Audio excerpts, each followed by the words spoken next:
بسم اللہ الرحمن الرحیم۔ قرآن کا پیغام، پارہ نمبر 22۔ عورتیں بلا مجبوری اور عذر کے گھر سے باہر نہ نکلیں۔ سورہ احزاب آیت نمبر 33 میں اللہ تعالیٰ نے فرمایا، اے عورتوں تم اپنے گھروں میں قرار کے ساتھ رہو، یعنی گھروں کے اندر ہی رہو، غیر مردوں کو اپنا بناؤ سنگار دکھاتی نہ پھرو، جیسا کہ پہلی جاہلیت میں یعنی نبی صلی اللہ علیہ وسلم کو نبی بنائے جانے سے پہلے کے زمانے میں دکھایا جاتا تھا، یعنی نبی صلی اللہ علیہ وسلم کو نبی بنائے جانے سے پہلے کے زمانے میں دکھایا جاتا تھا۔ اور نماز قائم کرو اور زکوٰۃ ادا کرو اور اللہ اور اس کے رسول کی فرما برداری کرو۔ اللہ اور رسول کے حکم کی نافرمانی کرنا کھلی گمراہی ہے۔ سورہ احزاب آیت نمبر 36 میں اللہ تعالیٰ فرماتے ہیں، جب اللہ اور اس کا رسول کسی کام کا حکم دے دے تو کسی مومن مرد اور مومن عورت کو اپنے معاملے کا فیصلہ کرنے میں کوئی اختیار باقی نہیں ہے، اور جس کسی نے اللہ اور اس کے رسول کی نافرمانی کی وہ کھلی گمراہی میں پڑ گیا۔ اللہ کا ذکر صبح و شام کثرت سے کرو۔ سورہ احزاب آیت نمبر 41 تا 44 میں اللہ تعالیٰ فرماتے ہیں، صبح و شام اللہ کی تسبیح کرو، وہی ہے جو خود بھی تم پر رحمت بھیجتا ہے اور اس کے فرشتے بھی، تاکہ وہ تمہیں جہالت کے اندھیروں سے نکال کر علم کی روشنی میں لے آئے، اور وہ مومنوں پر بہت مہربان ہیں۔ جس دن مومن لوگ اللہ سے جنت میں ملیں گے اس دن ان کا استقبال سلام سے ہوگا، اور اللہ نے ان کے لیے باعزت انعام تیار کر رکھا ہے۔ سچی بات کہنے سے اعمال اچھے اور گناہ معاف ہوں گے۔ سورہ احزاب آیت نمبر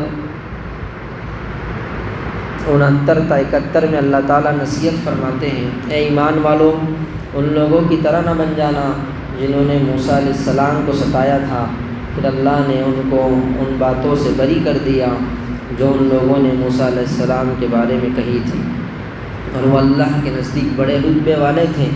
اے ایمان والو اللہ سے ڈرو اور سیدھی سچی بات کہا کرو، اللہ تمہارے فائدے کے لیے تمہارے کام سنوار دے گا اور تمہارے گناہوں کو معاف کر دے گا، اور جو شخص اللہ اور اس کے رسول کی اطاعت کرے اس نے وہ کامیابی حاصل کر لی جو زبردست کامیابی ہے۔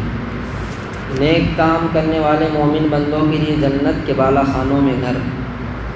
سورہ سبا آیت نمبر 36-37 میں اللہ تعالیٰ ارشاد فرماتے ہیں، اے پیغمبر کہہ دو کہ میرا پروردگار جس کے لیے چاہتا ہے رزق کی زیادتی کر دیتا ہے اور جس کے لیے چاہتا ہے تنگی کر دیتا ہے، لیکن اکثر لوگ اس بات کو سمجھتے نہیں ہیں، اور نہ تمہارے مال تمہیں اللہ سے قریب کرتے ہیں نہ تمہاری اولاد، ہاں مگر جو ایمان لائے اور نیک عمل کریں تو ایسے لوگوں کو ان کے عمل کا دوہرا ثواب ملے گا اور وہ جنت کے بالا خانوں میں چین سے رہیں گے۔ شیطان انسان کا دشمن ہے۔ سورہ فاطر آیت نمبر 5-6 میں اللہ تعالیٰ کا فرمان ہے، اے لوگو یقین جانو کہ اللہ کا وعدہ سچا ہے، لہٰذا تمہیں یہ دنیاوی زندگی ہرگز دھوکے میں نہ ڈالے، اور نہ اللہ کے معاملے میں تمہیں وہ شیطان دھوکے میں ڈالنے پائے جو بڑا دھوکے باز ہے۔ یقین جانو کہ شیطان تمہارا دشمن ہے، اس لیے اس کو دشمن ہی سمجھتے رہو، اور وہ تو اپنے ماننے والوں کو جو دعوت دیتا ہے وہ اس لیے دیتا ہے تاکہ وہ لوگ جہنمیوں میں ہو جائیں۔ اللہ غنی ہے اور تمام مخلوق اس کی محتاج ہے۔ سورہ فاطر آیت نمبر 15 تا 17 میں اللہ تعالیٰ فرماتے ہیں، اے لوگو تم سب اللہ کے محتاج ہو اور اللہ بے نیاز ہر تعریف کا مستحق ہے۔ اگر وہ چاہے تو تم سب کو ختم کر دے اور ایک نئی مخلوق وجود میں لے آئے، اور یہ کام اللہ کے لیے کچھ بھی مشکل نہیں ہے۔ قیامت کے دن کوئی کسی کے گناہ کا بوجھ نہیں اٹھائے گا۔ سورہ فاطر آیت نمبر 18 میں اللہ تعالیٰ ارشاد فرماتے ہیں، قیامت کے دن کوئی بوجھ اٹھانے والا کسی دوسرے کا بوجھ نہیں اٹھائے گا، اور جس کسی پر بڑا بوجھ لدا ہوا ہو وہ اگر کسی اور کو اس کے اٹھانے کی دعوت دے گا تو اس میں سے کچھ بھی اٹھایا نہیں جائے گا، چاہے وہ جسے بوجھ اٹھانے کی دعوت دی گئی تھی کوئی قریبی رشتہ دار ہی کیوں نہ ہو۔ اے پیغمبر تم انہی لوگوں کو خبردار کر سکتے ہو جو اپنے پروردگار کو دیکھے بغیر اس سے ڈرتے ہو، اور جنہوں نے نماز قائم کی ہو، اور جو شخص ایمان لا کر پاک ہوتا ہے وہ اپنے ہی فائدے کے لیے پاک ہوتا ہے، اور آخرکار سب کو اللہ ہی کی طرف لوٹ کر جانا ہے۔ اللہ تعالیٰ ہم سب کو قرآن کے اس پیغام پر عمل کرنے کی توفیق عطا فرمائے۔ سبحان اللہ وبحمدہ، سبحانک اللہم وبحمدک، اشہد ان لا الہ الا انت، نستغفرک ونتوب الیک۔ سبحان ربک رب العزۃ عما یصفون۔ شامل عبادت ہے